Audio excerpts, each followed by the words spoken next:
Good afternoon. This is Miss Irene with the Collier County Library, and today my special guest is Rose Lamarche, Interim Assistant Director with Collier County Public Library. And we are super excited. We are reading a debut novel book today, and we're discussing it. A psychological thriller that has kind of spellbound from the beginning to the end. It was definitely one that gets you thinking. It really did. Unfortunately, it got us thinking too much too at times. It was very scary, but well worth the read. We want to start with Brooke Beyfuss is the author of After We Were Stolen. This is her debut novel that came out 2022. From some background information I happened to read about her, she had this story going in her head. I mean, she had these characters, they were like going back and forth in her head before she wrote it. And then she committed herself to writing a novel. The amazing thing about her writing this is that she had a young child, 3 years old, and she was working at the same time. So she really had a lot on her plate to write this book. Absolutely. And we always do Goodreads out of 5 stars. I would give this a 5-star book. Definitely a 5-star. Especially since it was a Anyone who debut stays novel. up till 2 or 3 in the morning writing and then writes back again before work in the morning, she's got a 5 on this one. Absolutely. It was a really great author. This book, it's all about the culture.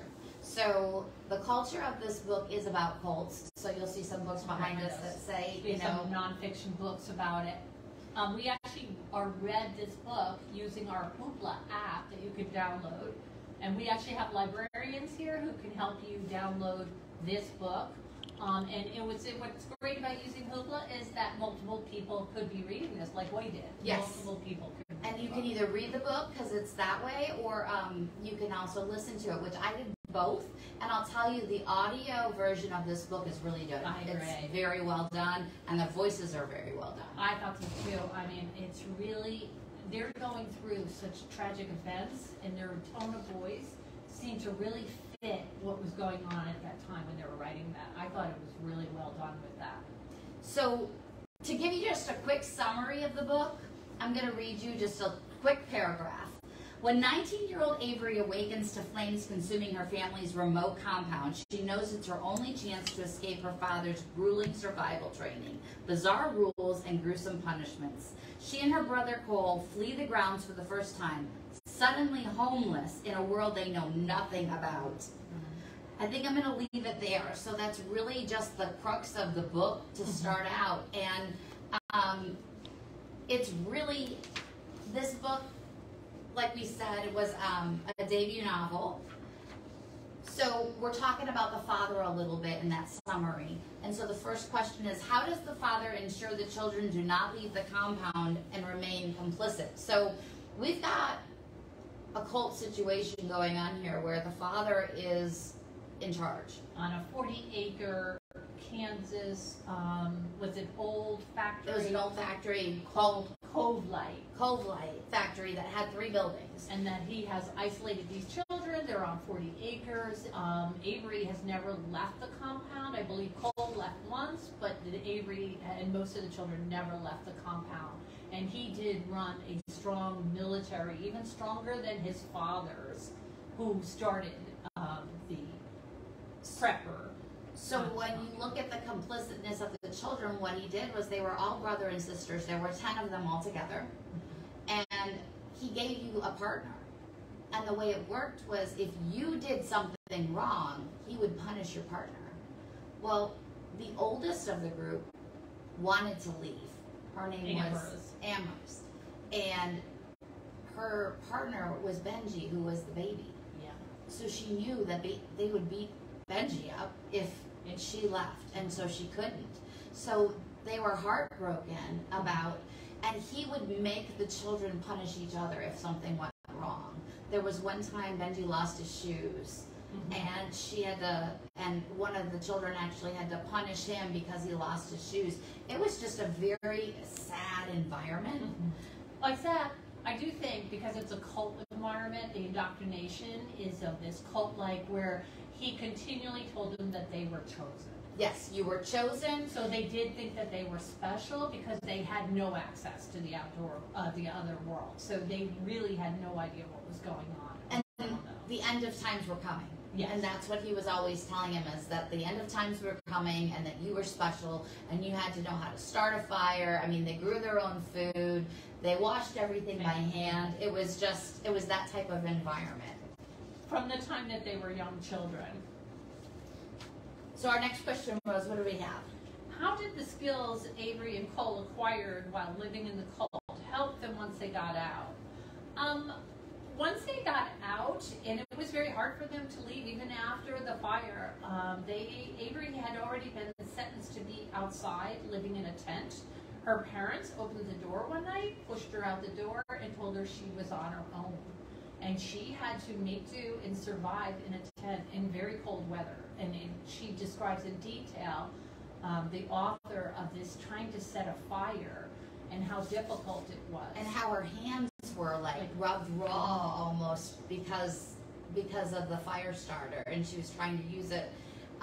So they lived on the streets as homeless for a while, and they actually were surviving. But they were not mixing with the society. No, not at all. Because they were taught to survive. So even they were stealing from stores, but I think for them that was part of their survival. This means we survive. This is how we do it. And they found a way into like a gym locker room where they were taking showers. And they were washing and eating and sleeping in a safe environment until they finally get caught stealing from a pharmacy. Yep, and when they get caught, we find out that all of that, which is a spoiler alert, but you're going to read it even if it's in the flap of the book, Cole and Avery are not their children. Right. It's called After We Were Stolen for a reason, because they find out they were stolen as children. Yeah.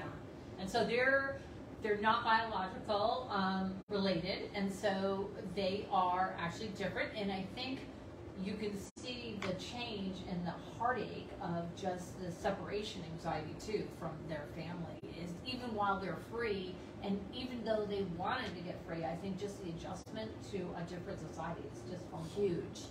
Yeah. I mean, they didn't understand basic things. Like one lady reprimanded them because they were both in the ladies' bathroom together. Right. And they had no idea why it was wrong. The social norms to them that are out there, they had no concept of them because they weren't part of their upbringing. So actually, two parts of this world. They're one in their isolation, and then this out in our world is just, you can see how they're still outsiders. They're still not quite making it, and how hard it is to go from one environment like that to another one. And you can see where this probably goes on with cults too. Like if you don't, and you're indoctrinated in this kind of world, how do you fit into society? After for so long being told, this is how you live, these people are bad, they're poisonous. Cole and Avery also had a really strong bond. So when they were, and Cole's family comes to see him because they find his real parents, you really see where this bond is to break them up was so difficult to do, and how much of an impact it definitely had on Avery in particular. After Avery and Cole flee from the compound, they are discovered. We talked about that. And everybody around them says how lucky they are to escape. Yeah. Discuss why Avery and Cole may not have felt this way. Yeah, I really think that, especially for Cole, he came from a very affluent family, and so when he was stolen as a child, it actually made the news. Right.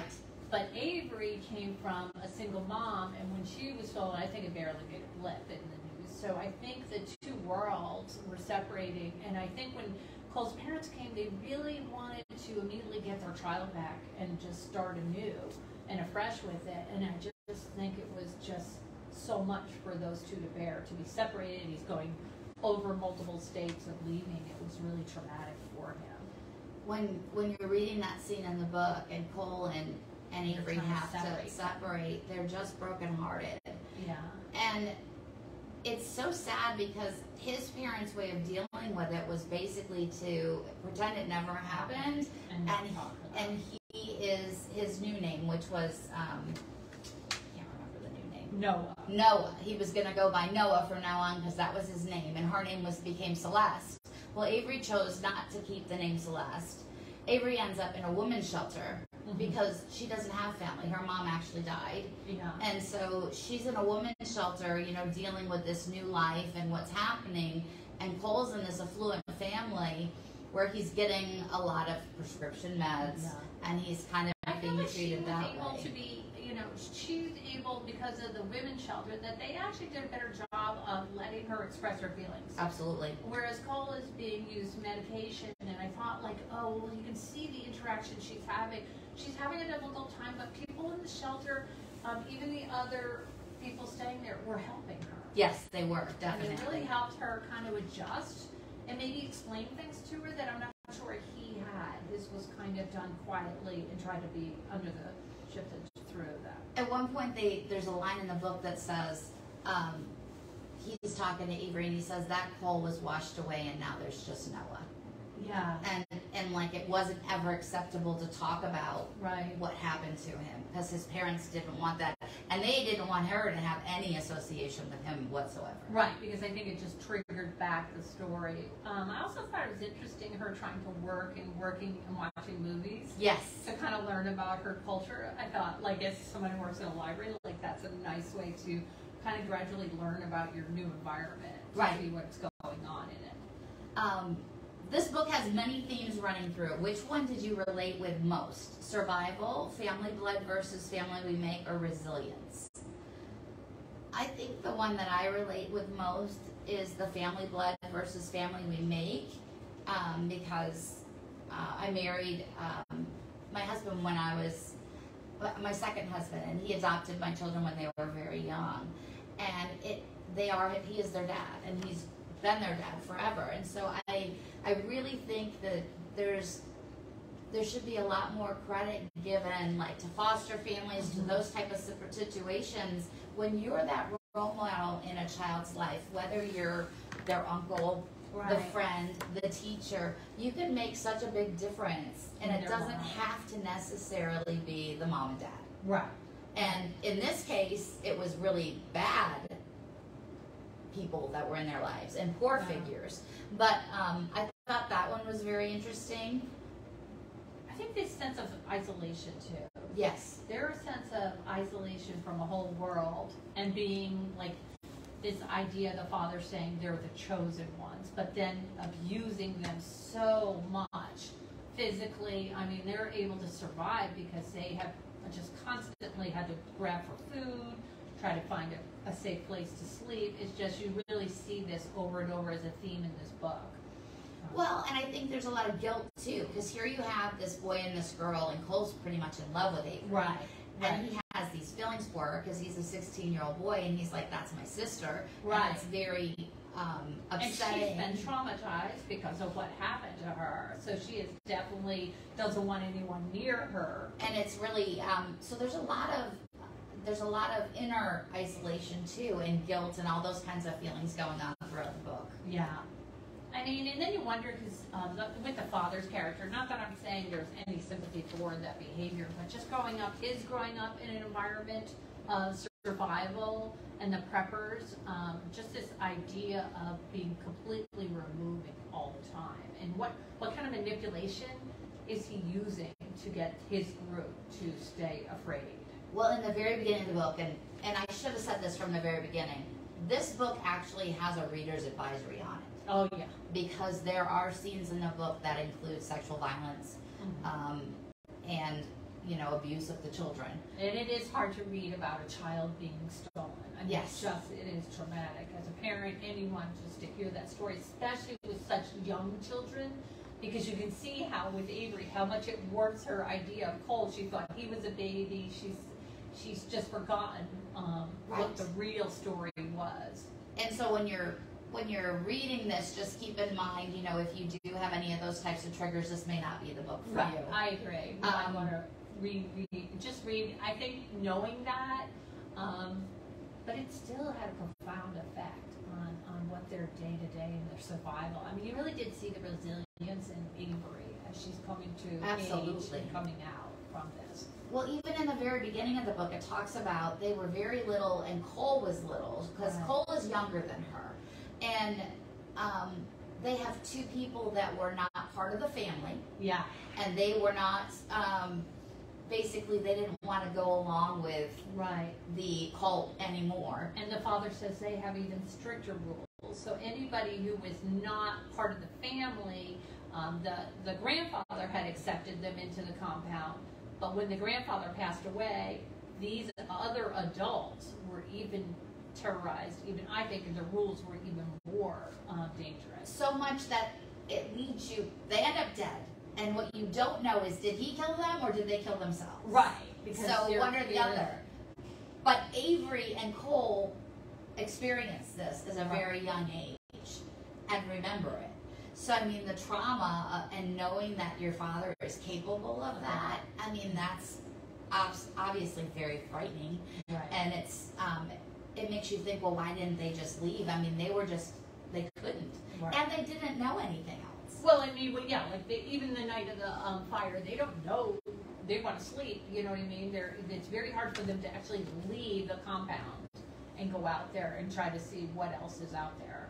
I mean, you could see Cole fighting back really and saying he didn't want to go. Right. He really didn't want to go. He wanted to make sure there wasn't any family left. Did everybody die? Yeah. And, you know, and I think Avery's trying to find out if anybody died because she's more worried that the father may come out after her. yes. So I think that's the fear for Avery is someone coming in. Yeah. Throughout the book, we were led to believe Cole started the fire. Were you surprised to learn the truth? Yeah, I was shocked. I was shocked because I really did believe throughout the fire that throughout the second half of that book that Cole had actually started that fire and he did it for his love of Avery. I thought he did that for her. And to learn that it's actually Avery who did it to her parents is... And how she, you know, and how does she deal with that? Yeah, how does she deal with it? She's being drugged by the parents to be in this new role as the procreator for the new cult for more members. It just is, it's kind of overwhelming. It does get to a point where it is seriously overwhelming for them. And so the hardest part of the book, but I think was truest for me, was when she went to see Cole and Cole didn't want anything to do with her. Yeah. And it was just like, Cole's like, no, I have a new life, and my parents don't want me to have anything to do with you, and I don't want to have anything to do with you, and I'm angry with you. Right. He was angry with Avery because she made him leave. Right. And it was her fault that this happened, and he's in this new life, and they aren't at the compound anymore. And I think he wanted to go back to the way it was. I mean, do you think that's because there was some, even though this man was so militaristic, there was some comfort in the routine of every day? This is we do every day. We work to survive because we are chosen. And he was one of the favorites. Yes, he definitely. Paul was definitely one of the favorite ones in the group because he got away with. Avery was not at all. Yeah, she was abused more so than the other kids. Yeah. What do you think comes next for Avery? Is she able to move past the trauma of her upbringing and lead a normal life? I mean, I don't know what people consider normal. I mean, given what her life is, I mean, and given anyone's life, is it normal? No, but I do think there was a real resilience in Avery. Absolutely. This is almost because she was rejected by the parents sometimes. I almost think because that character was rejected, she had a way to kind of, okay, I can make it. Okay, I'm going to make it again. And I think there was something nice about her, too, that I think attracted the other family members. I don't know, like some of the other family members, there was that sibling rivalry where they were kind of after each other. Right. I felt like she kind of was a little comforting. She found, like she was waiting for the calf to be born. She was the one going to be assisting for that. There's something in her character. What do you think? I think when she goes into this house for women, she meets Toby. Yeah. And I think Toby in some ways replaces Cole.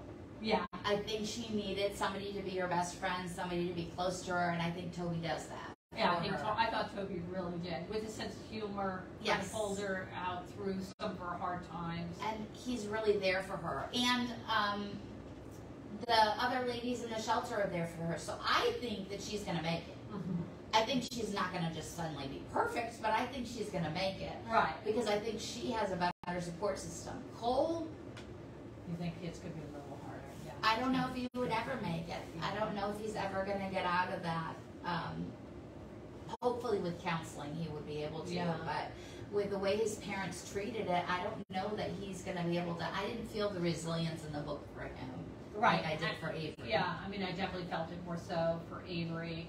Amorous was an interesting Yes, character as too, well. because she actually was the only character who chose to want to go into this world. She was 15. She was having squabbles with her parents. She didn't Right. like her parents, which most kids at 15 don't like their parents.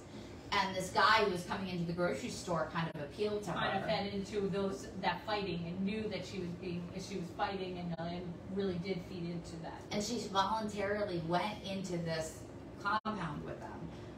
And then she realized, I want to leave. I don't want to be here. And that's when he created these partners. And she knew, because her partner was Benji, that they would hurt the baby Right. if she left. So she wouldn't. Right, I agree, and that was, it kind of really showed you the manipulation of the father, the ability for him to kind of go in there and bring in and get her out of that and bring her over to the compound, which is kind of interesting because nobody looks for her, right? Right. So is she like one of those forgotten children too? I mean, her story is very like, where is she a runaway? But you can really see where these people are isolated, and it's like that. You might have a strange neighbor and you don't really check in on them. Right. But you don't know if they have children. You don't see anything, and especially on 40 acres, like who would even know? Right. I knew the townspeople were talking about that it was strange. But nobody really looked into it to see what was happening. Yeah, to see what was happening and what they had created there. Overall, I thought the book was an excellent read. I did too. It definitely was. Everybody I've talked to about this book wants to talk about the book more Yeah. because there's just a lot to it. If you want to visit with us and talk about the book on February 28th, it's on Tuesday. You can go to collierlibrary.org/events and register for our Zoom call, or you can email me at irene.n.johnson@colliercountyfl.gov, and I can get you the link for the Zoom. But I would really love to hear from you and hear what you've got to say. Thank you so much for joining us today. Thank you. Bye.